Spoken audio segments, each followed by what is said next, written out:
Fala pessoal, eu sou o Fernando Richter do Papo de Goleiro. Hoje vim para o Museu do Futebol aqui no estádio do Pacaembu em São Paulo e vou mostrar umas coisas muito legais para vocês. Vem comigo! Com certeza vocês vão gostar bastante. Esse é um dos museus mais legais aqui de São Paulo e eu sou suspeito para falar.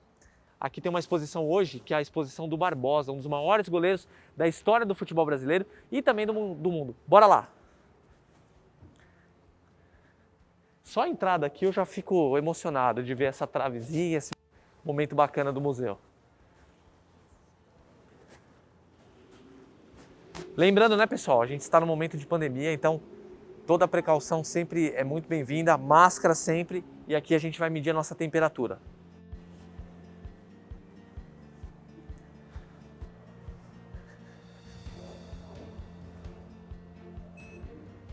Tudo ok?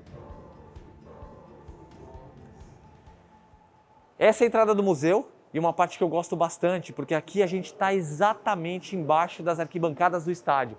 Olha que bacana! Em dias de jogos, a gente consegue sentir o tremor aqui, o calor da torcida. Essa é uma parte do museu em que a gente tem aqui botões, distintivos, flâmulas, ingressos antigos, muita coisa legal estampada nas paredes aqui do museu. Olha que legal! Muitos detalhes legais aqui, né? Muita coisa bacana, de vários clubes. Todo torcedor se sente feliz e se sente representado aqui porque tem de tudo. É bem legal mesmo. Inclusive, ó, olha as imagens que legais. Muito legal.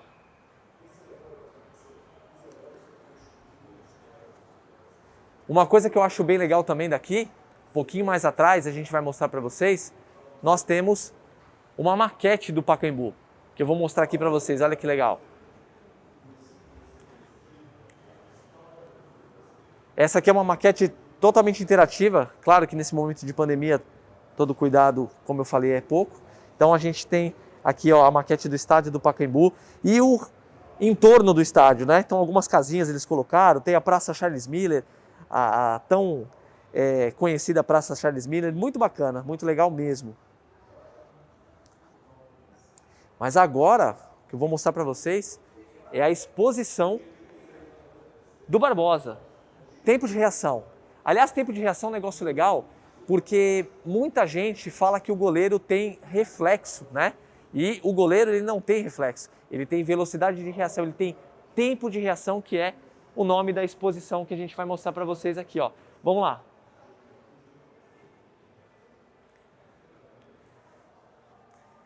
É importante lembrar, pessoal, que essa exposição ela tem 3 grandes pilares. O primeiro, que é comemorar os 150 anos do goleiro, né, da existência do goleiro. O segundo pilar, como eu já disse, falar dos 100 anos do Barbosa, grande goleiro Barbosa. E o terceiro pilar é a luta contra o racismo. Então a gente vai mostrar um pouquinho de cada coisa para vocês. Vamos lá. Ao vivo é assim, a gente às vezes erra. Bora lá. Essa primeira parte é uma parte que eu acho muito bacana, porque aqui é um painel que foi criado pela Poker, que é uma marca de luvas, uma das maiores marcas de luvas do Brasil. Hoje, ela patrocina cerca de 60% dos goleiros que jogam na Série A e na Série B do Campeonato Brasileiro. E aí eu vou explicar um pouquinho sobre luvas para vocês, que eu sei que muita gente tem dúvida, como que é que você escolhe a sua luva, qual é a melhor luva para o goleiro em dias de chuva, enfim. Eu vou falar um pouquinho. Vamos lá. Aqui ó, a gente tem diversos modelos de luvas, né? E alguns modelos que são bastante interessantes, que eu vou citar para vocês. Primeiro, esse aqui ó, esse menorzinho que vocês estão vendo, é um modelo de luva para futsal. O goleiro que joga futsal, geralmente, ele precisa ter os dedos aqui ó, cortados. Por quê? Porque no futsal a bola é menor. E o fato da bola ser menor, para você fazer a pegada que a gente chama, muitos chamam de punho, né? Que são nomenclaturas que cada um tem a sua, mas eu chamo de pegada. Para você fazer a pegada com uma luva, a bolinha menor, é complicado. Então, quando você corta os dedos, o seu dedo aqui que está cortado, ele ajuda a fazer a pegada e inclusive a reposição de bola. O goleiro do futsal repõe muita bola dessa forma, diferente do goleiro de campo que repõe a bola desse jeito. Então, esse tipo de corte é o corte mais utilizado para os goleiros de futsal. Muito goleiro hoje nem usa luva mais. Mas ainda tem os goleiros mais tradicionais do futsal que gostam de usar a luva cortadinha, tá? Agora uma coisa bem legal, que vale muito a pena mostrar para vocês, é esse modelo aqui, ó. Esse modelo aqui é o Water Ortho. O que é o Water Ortho? É um modelo feito, desenvolvido para o goleiro jogar em dias de chuva ou campos molhados. Então, quando o goleiro vai para um jogo e está molhado, está numa situação em que, por exemplo, o clube molhou o campo para não estragar o gramado, eles usam essa luva aqui, ó, porque é uma luva que foi desenvolvida mesmo. O látex desse modelo de luva, é um látex especial para você ter uma aderência maior, o que a gente chama de grip, né? Muita gente brinca, né, que fala, pô, a luva tem que ter grip. Sim, é isso mesmo, é a aderência da luva, tá? E esse modelo, além dela ser desenvolvida para chuva, ela também é, inclusive pelo nome dela, né, orto, ela tem uma função ortopédica. Ela vem com algumas talinhas dentro da luva aqui, que ela facilita o goleiro, facilita não, na verdade ela previne, né, lesões nos dedos dos goleiros. O goleiro costuma ter muita lesão, ó. Olha aí, ó. Olha o prejuízo. Isso foi um acidente durante um jogo, que eu quebrei o osso e acabei tendo uma ruptura também ligamentar. Se eu tivesse usando uma luva dessa, não teria acontecido, porque a tala, ela não permite que o dedo vá para trás. Ela tem uma flexibilidade para frente, mas ela não permite que você tenha a flexibilidade para trás. Então, é uma luva bem interessante que eu acho que vale aqui o registro, vale o destaque. Outra coisa bem bacana que eu acho que eu gostaria de mostrar para vocês é o tipo de corte. Então essa luva que eu acabei de falar para vocês é uma luva que tem um corte negativo. O que seria o corte negativo? Eu acho que eu tenho uma outra que eu consigo mostrar melhor aqui, ó. Ela está mais aqui embaixo, ó. Tá vendo? Esse aqui é o corte negativo, é uma costura feita para dentro. Quando você tem uma luva com corte negativo, que é a costura para dentro, o goleiro consegue sentir um pouco mais a bola. Ele tem muito mais contato com a bola. Então o goleiro que tem já uma técnica um pouquinho mais apurada, ele prefere esse tipo de luva, justamente por ter um contato maior com a bola, tá? Agora, existem outros cortes que eu vou mostrar para vocês. Esse aqui, por exemplo, essa aqui é uma Champion 5, é uma luva que eu considero hoje a queridinha dos goleiros patrocinados pela marca, porque ela tem um corte roll finger. O que é o corte roll finger? É um corte em que você tem o dorso, né, que é essa parte de cima da luva, e você tem o látex. Eles são costurados um no outro, tá? Então isso aqui dá muito mais estabilidade para o goleiro, dá muito mais sensibilidade, né? E também maciez, ou seja, o goleiro ele consegue fazer a pegada dele com muito mais tranquilidade. A bola parece que ela dorme na mão do goleiro. A gente brinca assim. Esse tipo de corte ele facilita isso. Então o goleiro que ainda não tem aquela pegada tão desenvolvida, ele usa. Isso eu estou falando do amador, né? O profissional não. O profissional usa esse tipo de luva porque ela é confortável mesmo. É uma luva muito mais confortável do que as outras, tá? É interessante. E nós temos o corte tradicional. O corte tradicional é o corte flat, que foi um dos primeiros cortes a surgirem aí nas luvas de goleiro, que é, vamos ver onde tem aqui um corte flat. Aqui, ó, temos uma aqui para mostrar. O corte flat, você tem aqui o dorso, né, o dorso aqui da luva, e você tem o látex aqui, e no meio você tem um tecido, tá? Então é como se tivesse um sanduíche. Látex, dorso e no meio um tecido. Esse é o famoso corte flat. Por que flat? Ele é totalmente reto. Aqui a luva ela tá presa no painel, a gente não vai poder tirar, obviamente, mas se você pega a palma dela, você vai ver que é como se tivesse uma tábua, como se a luva tivesse sido recortada certinha e colada na mão do goleiro. Esse é o corte flat, tá? Então esses são alguns modelos de luvas legais para vocês entenderem. E uma coisa legal também é que existem as luvas profissionais, as luvas semi-profissionais e as luvas training, né? As luvas training e semi-profissionais, elas são para goleiros que estão começando. Você começou a jogar futebol hoje, está tendo seu primeiro contato como goleiro, você não vai pegar uma luva profissional porque não faz muito sentido. A luva profissional ela tem um látex natural e o látex natural desgasta muito mais rápido, né? Ele acaba desgastando mais rápido, até porque o atrito da bola com esse látex, né, de você fazer a pegada certinha, ela acaba desgastando. E outra coisa, quem está começando, quando faz a sua primeira queda, a primeira coisa que o goleiro faz é botar a mão no chão. E isso daí estraga o látex. Então a gente aconselha para quem está começando usar uma luva de palma sintética, que são as semi-profissionais ou as trainings, tá? eu vou mostrar para vocês aqui, a gente tem alguns modelos. Essa aqui, por exemplo, ó, essa Shield é uma luva semi-profissional, tá? É uma luva que tem aqui a palma sintética, né? Ela tem aqui não é um látex natural, né? É sintético. Então essa daqui é uma luva aconselhada para quem está começando. Se você começou a ir melhor, começou a ter uma técnica mais apurada, deixou de colocar a mão no chão quando cai, aí a gente vai para uma luva como essa aqui, ó. Uma luva que tem a palma natural, essa aqui também tem uma palma natural, essa aqui é uma Deep 8, né? Essa outra luva aqui, ó, também tem a palma natural. Essa é uma Density muito legal com corte roll finger, que vai dar muito mais tranquilidade para o goleiro, como eu falei, é uma luva que dá segurança, enfim. E aqui são essas luvas, são as luvas para o goleiro, tem luva de todos os tamanhos, tem luva de todos os gostos e claro, como eu falei, cada goleiro vai se adaptar com um tipo de luva. Não existe certo ou errado. Qual que é a luva certa? A luva certa é aquela que você se sente melhor, tá? E eu falo isso também para os treinamentos específicos de goleiros, né? Você se adapta com aquilo que for melhor para você, tá? Fechado? Mas vamos lá que tem muita coisa para mostrar nessa exposição ainda, ó. A gente vai pular para... deixa eu dar um recadinho antes. Eu queria fazer um agradecimento, né? Vamos fazer um agradecimento antes aqui da gente continuar o nosso tour aqui pelo Museu do Futebol. A temporada do Museu do Futebol tem o patrocínio da Shell Laboratórios Farmacêuticos, que também patrocina o programa Museu Amigo do Idoso. Tem como apoiadores Sport TV, da Globo, a IMS Farmacêutica, Activity, o Evonik Brasil, Pinheiro Neto Advogados, Ministério do Turismo e Governo Federal, por meio da Lei Federal de Incentivo à Cultura, e a Rádio, CBN, UOL, Revista Piauí, Gazeta Esportiva, Guia da Semana são os parceiros de mídia. Deixar um alô para eles aí também. O ID Brasil, Cultura, Educação e Esporte é a organização social responsável pela gestão, tá? A exposição temporária, Tempo de Reação, essa que a gente está mostrando para vocês, 100 anos do goleiro Barbosa, conta com o patrocínio do Sport TV e com o apoio da IMS Farmacêutica por meio da Lei Federal de Incentivo à Cultura.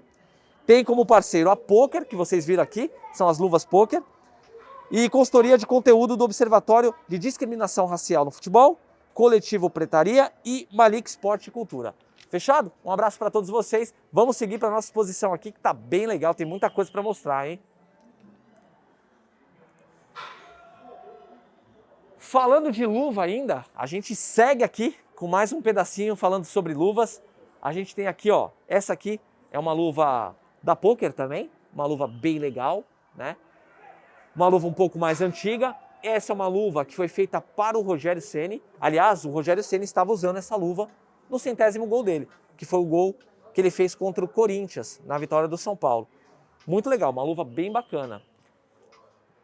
E aqui nós temos um pequeno quadro falando do goleiro Yashin.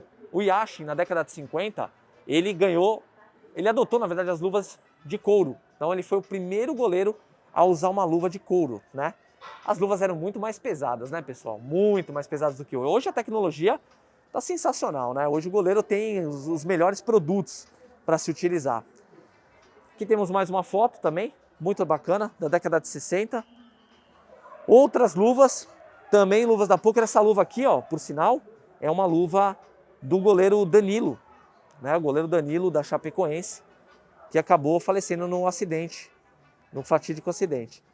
Um pouquinho mais de luvas e como a gente falou, ó, lá naquele canto você tem as luvas de futsal. Luva cortadinha no dedo ali. Aqui nós temos um pouquinho de aqui ó, a Champion 2. Essa Champion 2 é na verdade é uma luva de palma sintética, aquilo que eu falei para vocês. Palma sintética para quem está começando. Vale mostrar também a luva do Vitor, né, gente? Olha aqui, ó, que bacana. Goleiro Vitor. Essa é uma Deep também, uma luva um pouquinho mais antiga. Alguns quadros, algumas frases de pessoas ilustres aí do esporte, pessoas ilustres do futebol e, mais precisamente falando, do goleiro, né? Vamos lá. E agora eu quero mostrar para vocês aqui, ó, as camisas. Aqui é uma relíquia. Essa é uma parte que eu fico super emocionado porque eu sou um grande fã do futebol dos anos 80 e dos anos 90 e aqui a gente tem muito isso nessa parte. Essa camisa aqui é a camisa do grande Jorge Campos. Quem não lembra, goleiro caricato do México, Um goleiro que usava umas roupas largas e muito interessante que o Jorge Campos ele fazia as próprias camisas, ele desenhava. E essa aqui é uma delas, né? Inclusive essa tem um autógrafo dele aqui, ó, no número 1. Muito bacana, né? Mas eu também sou fã dessa camisa do Schmeichel, goleiro Schmeichel da seleção da Dinamarca. Essa camisa é uma camisa de 92, início dos anos 90, onde o futebol, os goleiros ainda eram goleiros que a gente chama de goleiro raiz, né? Ó, aí que bacana, essa é uma frase do goleiro Leão. Foi numa entrevista que ele deu para o próprio Museu do Futebol. Voltando para as camisas, uma camisa que marcou bastante também, a camisa do Marcos, grande goleiro Marcos. É essa camisa aqui, ó, da Seleção Brasileira de 2002, campeã, né? Na Copa Japão-Coreia. E a camisa que marcou. Não tem como não lembrar do Marcão sem estar usando essa camisa. Um pouquinho mais de luva para vocês, luva do goleiro Everton. O grande Everton que cedeu essa luva aqui. Se eu não me engano, essa luva é uma luva que foi utilizada por ele na decisão da Copa do Brasil. Se eu não estiver enganado, é isso. Mas ele deixou aí o autógrafo dele nessa luva também para o pessoal aqui do museu. Voltando para as camisas, daquele lado ali, a gente tem uma camisa do Sport, provavelmente do Magrão. É isso mesmo, do Magrão, 2016. Bem legal. Magrão que foi um dos maiores goleiros da história do Sport. E até hoje, né? A torcida idolatra ele. E aqui, gente, ó, aqui é o futebol dos anos 90 imperando, né? Camisa do grande Ronaldo Giovanelli ali do Corinthians, ó. Uma camisa clássica dele. A camisa do grande mestre Zete, na minha opinião, um dos maiores goleiros da história do São Paulo e também, para mim, um dos maiores goleiros que eu vi jogar. Aqui a gente tem uma camisa do Fut7 aqui, queria até mandar um grande beijo para Monique. Monique é goleira da seleção brasileira do Fut7, foi campeã do mundo com essa camisa. Oliver Kahn, goleiro Oliver Kahn da Alemanha, também muito caricato. Temos uma camisa do Juventus, que essa aqui não tem nome, a gente não sabe quem foi o goleiro que utilizou, mas é uma camisa bonita também. Camisa do Vitor, campeã pelo Atlético Mineiro, campeã inclusive ali, ó, Libertadores. O Vitor que fez uma defesa fenomenal, né? Pro lado de cá a gente tem uma camisa do Buffon. Eu sou muito fã do Buffon. Essa camisa linda do Juventus. Para ser muito sincero, eu não lembro do Buffon usando essa camisa. Ele deve ter usado poucas vezes essa camisa aí, esse modelo. Aqui nós temos uma camisa da Seleção Brasileira de 1988, que eu acho sensacional. E aí a gente começa a entrar agora do outro lado. O outro lado, a gente vai mostrar um pouquinho mais das camisas que fizeram sucesso. Camisa do grande Chilavert. Chilavert era um cara polêmico, né? Um goleiro meio polêmico. Gostava aí de arrumar umas confusões, mas era um goleiro que pegava muito. Um dos primeiros goleiros a bater falta. Olha que camisa linda. Muito bacana essa camisa. Eu gosto muito. É uma camisa muito difícil de achar por aí. Ó, camisa do Tafarel. Copa do Mundo 1994. Essa foi a camisa que o Tafarel usou na Copa. E que, na verdade, não foi só o Tafarel, né? Os 3 goleiros da seleção naquela época usaram exatamente a mesma camisa. Tafarel, o Zete e o Gilmar. Os 3 usaram esse mesmo tipo de camisa na Copa. É uma camisa também que marcou e quando você bate o olho, você já grita na sua cabeça aí, sai que é sua, Tafarel. Vamos lá que tem mais. Uma camisa muito legal do Aranha. Essa aqui é a camisa de 100 jogos. Ele completou 100 jogos pelo Santos e aí fizeram essa camisa comemorativa, que eu acho bem bacana, porque é uma camisa discreta, é cinza, né, não tem tanto colorido e eu gosto. Aqui do lado a camisa do Rogério Ceni. Essa camisa, na verdade, ela vem dentro de uma série. O Rogério Ceni fez uma do avião, essa que é a locomotiva, teve uma que era um carro, enfim. Ele lançou algumas camisas inspiradas no Navarro Montoya, que a gente vai mostrar lá na frente. Antes eu queria mostrar aqui mais algumas muito bonitas. A camisa do Joe Hart, para mim, essa daqui é uma das mais bonitas. Gosto demais dessa camisa aqui, ó. Até dá um foco legal nessa camisa, porque eu sou muito fã mesmo. Muito bonita. Essa é de 2011, 2012. Aqui a camisa da Thaís Helena. Deixa eu mandar um beijo também para Thaís Helena. Aliás, futebol feminino muito forte, né? Um futebol feminino que tem ganhado cada vez mais espaço e que merece cada vez mais espaço. Um beijo para Thaís Helena. Navarro Montoya, como eu falei para vocês, ó, o Rogério Ceni se inspirou nesse cara aqui, ó, esse goleirão aí, ó, jogando pelo Boca Juniors 1995. É uma camisa. O Navarro fez a camisa branca, o Rogério nessa camisa é a amarela.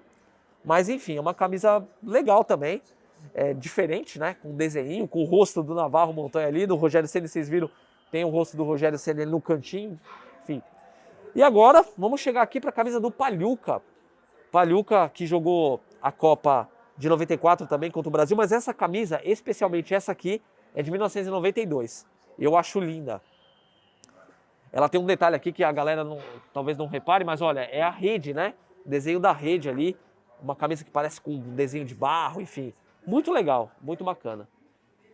Aqui, só para finalizar, a gente já falou da camisa do Jorge Campos, mas ficou faltando falar uma camisa, que é a camisa do Cacilhas. Olha que linda essa aqui, ó. Essa aqui também é muito famosa, uma camisa que a gente lembra bem do Cacilhas, né? Essa é do Real Madrid de 2007. Bem bonita. Agora vamos fazer o seguinte, ó. A gente vai mostrar para vocês um pouquinho aqui a visão do campo. Vamos mostrar aqui atrás? Bora lá? Vem cá ver. A galera não tem ideia o que é a dimensão de um campo de futebol. Na verdade, um campo não. As traves, né? E eu vou mostrar para vocês. Vamos lá. Isso aqui, gente, é o tamanho oficial de um gol, tá? E o que eles fizeram aqui? Que eu achei uma sacada muito legal, mas muito legal mesmo. Eles fizeram aqui um painel que simula um jogo de futebol, né? Então aqui, por exemplo, ó, você tem ataque do meio da área. Prepare-se. Ataque do meio da área. Então o que acontece? Ó, o cara tá invadindo e bateu. A sensação que eu tenho aqui é de que a bola caiu aqui do meu lado. Eu fiquei com vontade de pular na bola, para ser bem sincero, tá? Eu quase fiz isso. Agora, por exemplo, ó, escanteio. Olha que legal. Eu tô posicionado no meio do gol e eu vou visualizar agora a jogada. Escanteio veio aqui, do lado de cá. Olha lá, ele subiu. A minha vontade era pular na bola. Uma coisa legal para mostrar para vocês, que muita gente não sabe, a altura que nós temos aqui, do chão até a trave de cima, é de 2,44 m, ou seja, é bem alto, né? A distância que nós temos de uma trave para outra, daqui para lá, nós temos uma distância de 7,32 m. Então, não é fácil ser goleiro. Para ser goleiro, tem que ter muita coragem. Olha aí, 7,32 m. Um detalhe legal, eles colocaram aqui atrás, ó, o desenho da torcida, né, em forma de grafite. Ficou muito legal isso. Então você tem o gol, você tem a torcida e olhando para o painel, você tem aqui o jogo acontecendo. Cara, muito legal. Uma sacada muito boa aí do museu. Show de bola. Olha lá, vamos ver mais um. Ó o pênalti, ó. Vamos ver. O goleiro vai pular? Ó. Bateu nesse meu canto aqui, ó. Bora lá. O nome aqui do local, como eu falei, é Visão a Contracampo. Agora a gente vai entrar um pouquinho mais nas histórias, né? Vamos começar falando um pouquinho da história do Barbosa e aí depois a gente segue para mostrar o restante. Vamos lá. Aliás, antes de falar do Barbosa, vamos passar pelo painel aqui, que eu vou falar um pouquinho sobre a história do goleiro, falando dos 150 anos do goleiro. Vamos lá.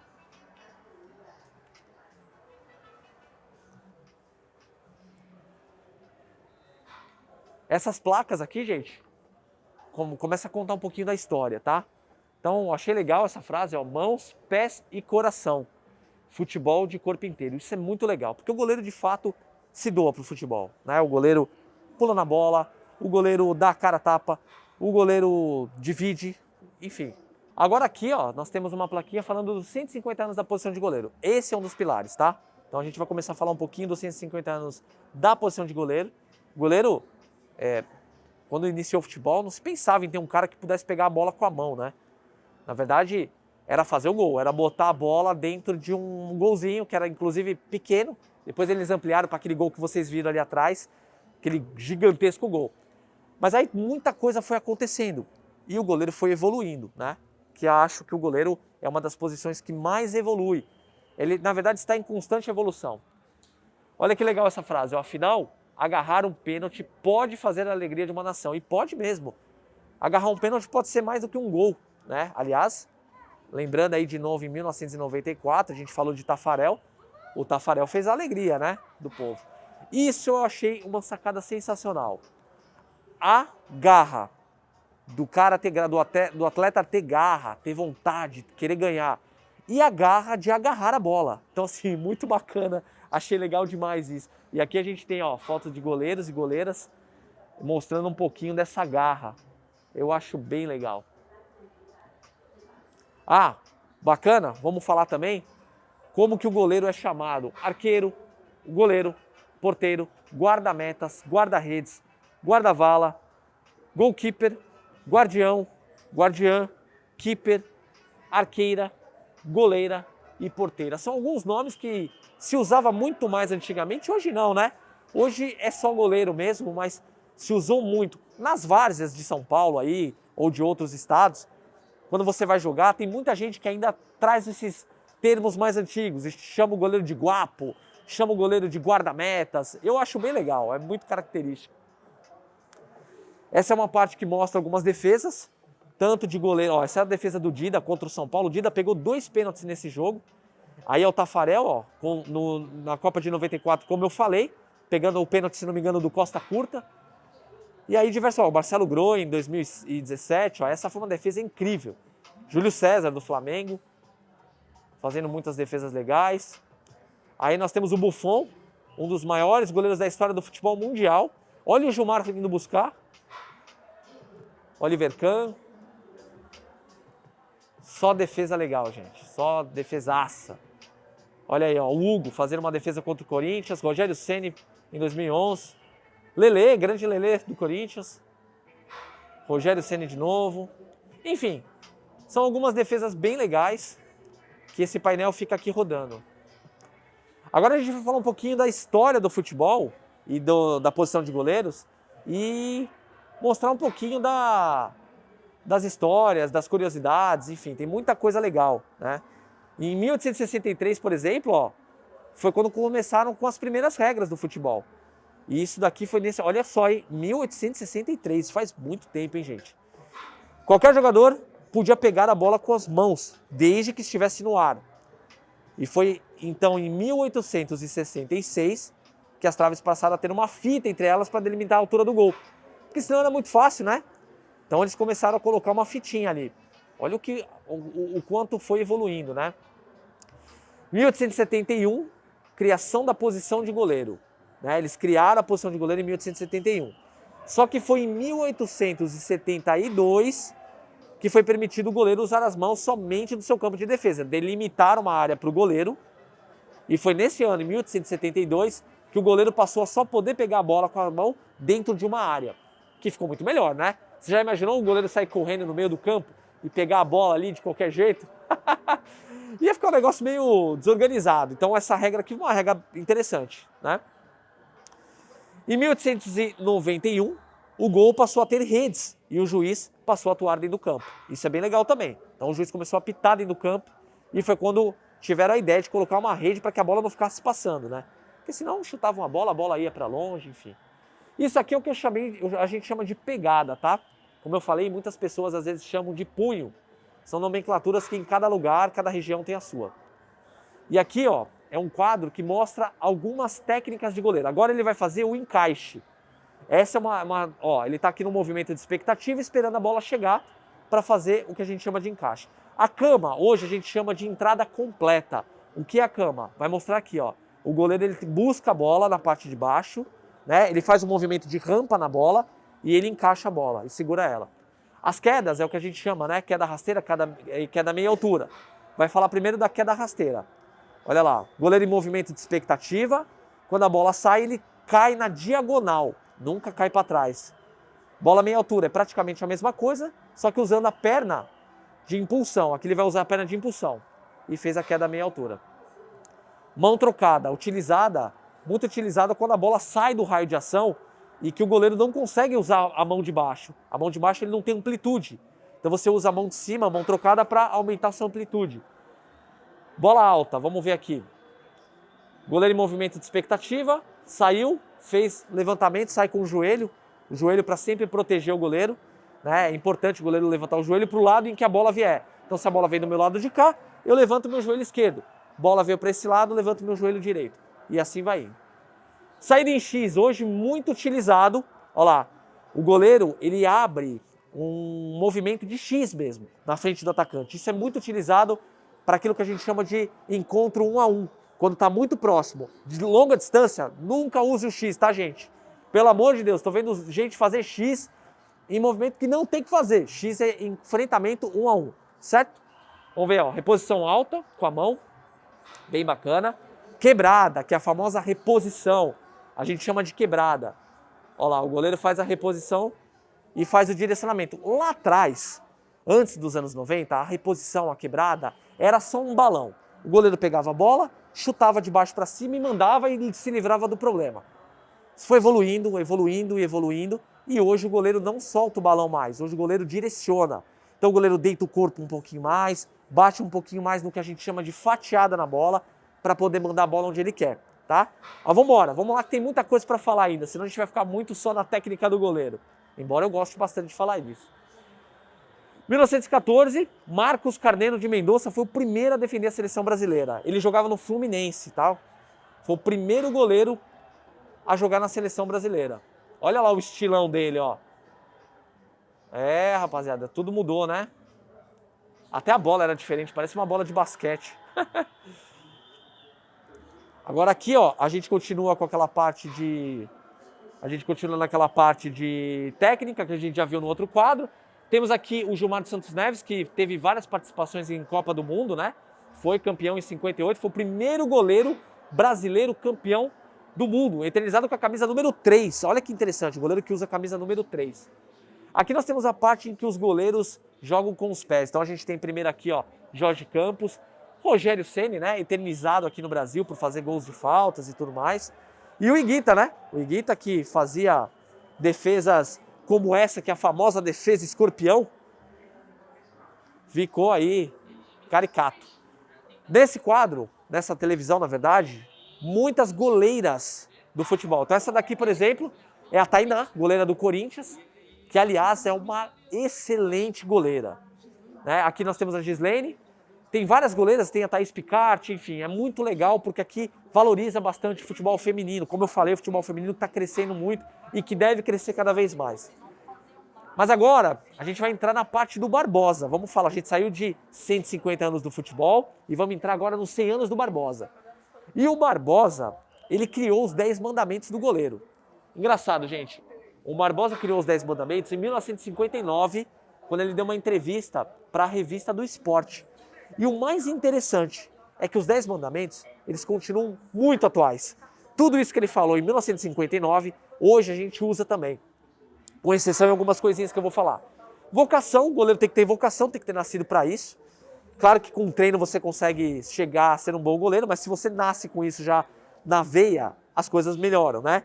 Raciocínio rápido, que hoje a gente não usa mais esse nome, a gente fala de tomada de decisão. O goleiro precisa reagir muito rápido, ele precisa ter uma boa tomada de decisão. Reflexo, que a gente também não fala mais, é o tempo de reação, inclusive o nome da exposição.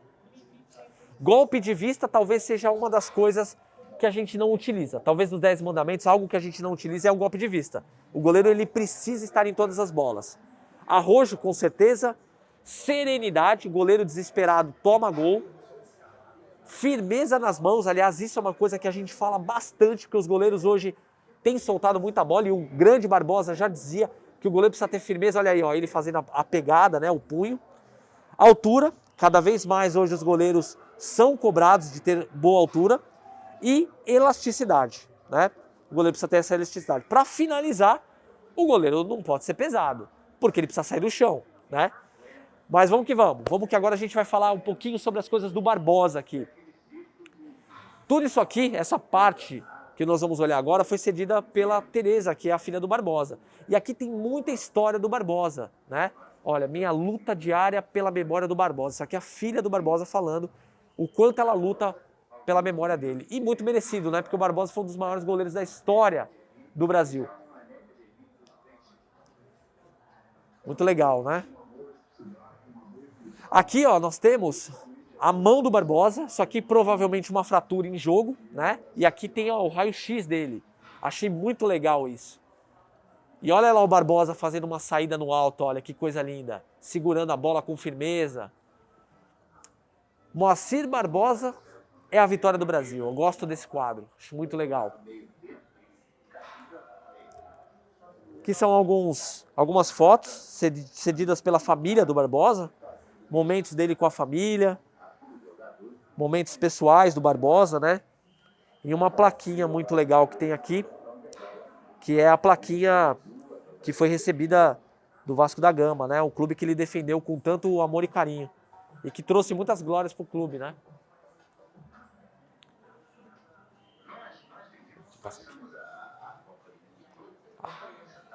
Agora, uma coisa legal que eu quero mostrar para vocês é um pedacinho da trave da Copa de 1950.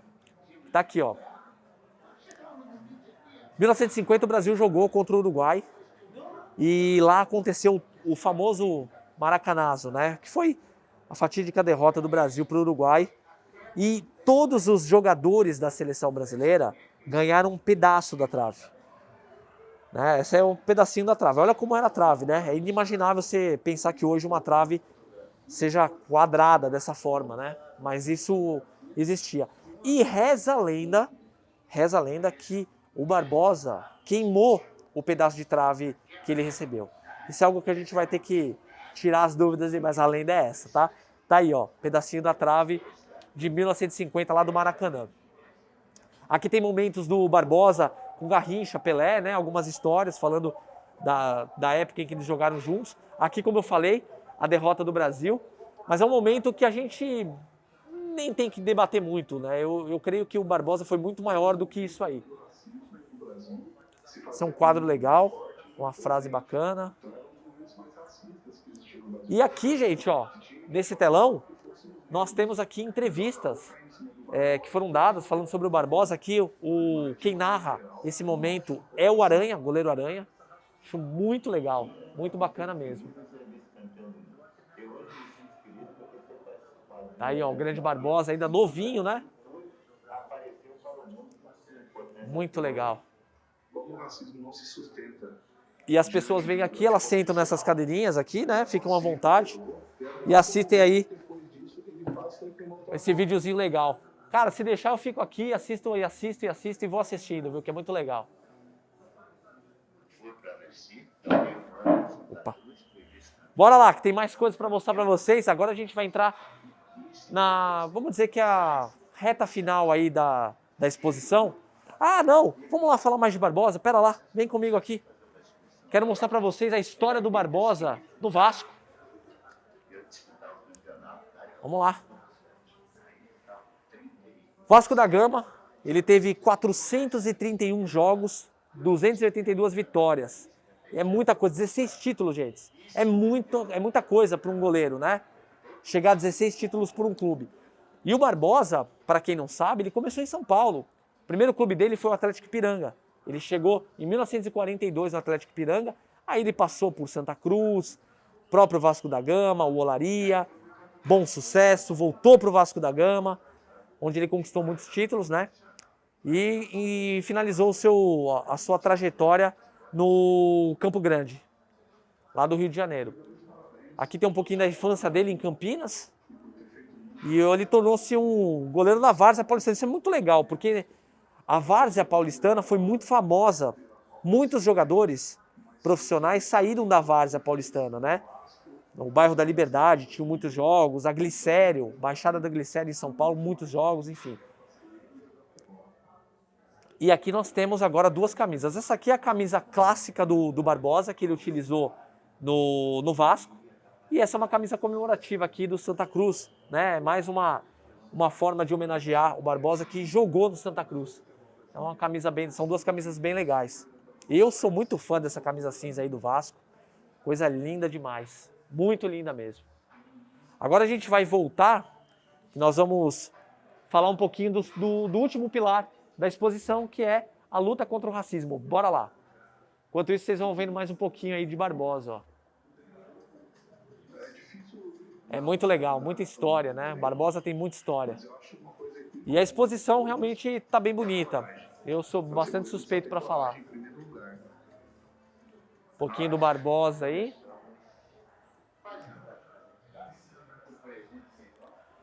E aqui é uma parte bacana, né? Mostrando um pouquinho dos movimentos na luta contra o racismo. Aqui a gente já tem aí algumas imagens. O próprio Barbosa, né? Sofreu muito preconceito e lutou bastante contra isso. Aliás, o Barbosa é um dos grandes símbolos dessa luta. Então tem muita gente famosa aí nos quadros, nos movimentos, né? Dentro de campo, que são bem legais. Em 8 de dezembro de 2020 ocorreu um feito inédito no futebol, né? Um marco que tantos desejavam na luta antirracista. O auxiliar técnico do Istambul sofreu uma injúria racial do quarto árbitro durante uma partida contra o Paris Saint-Germain pela Liga dos Campeões. Ele reagiu e foi expulso.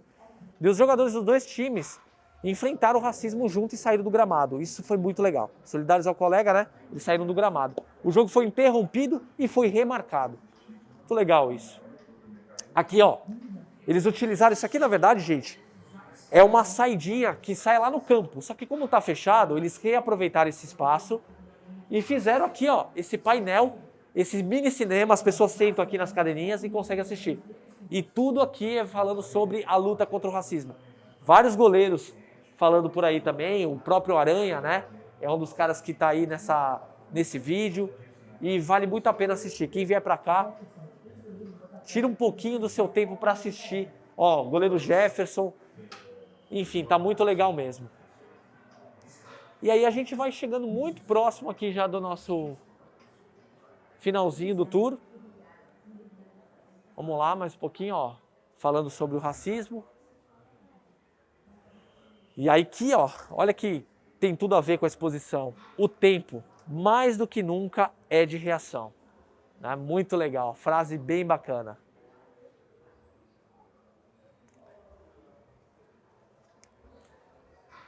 Para finalizar, pessoal, uma frase que eu achei muito legal aqui, que ó, vamos agarrar a chance de colaborar para construir um mundo melhor. Cara, que legal isso. Muito bacana. E agora, só para a gente finalizar, queria agradecer vocês aí. Claro, mais uma vez, vou dar uma lidinha aqui para a gente agradecer os patrocinadores.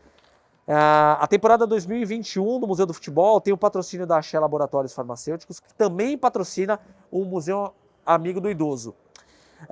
Tem como apoiadores o Sport TV, IMS Farmacêutica, Tivit, Evonik Brasil, Pinheiro Neto Advogados, Ministério do Turismo e Governo Federal, por meio da Lei Federal de Incentivo à Cultura.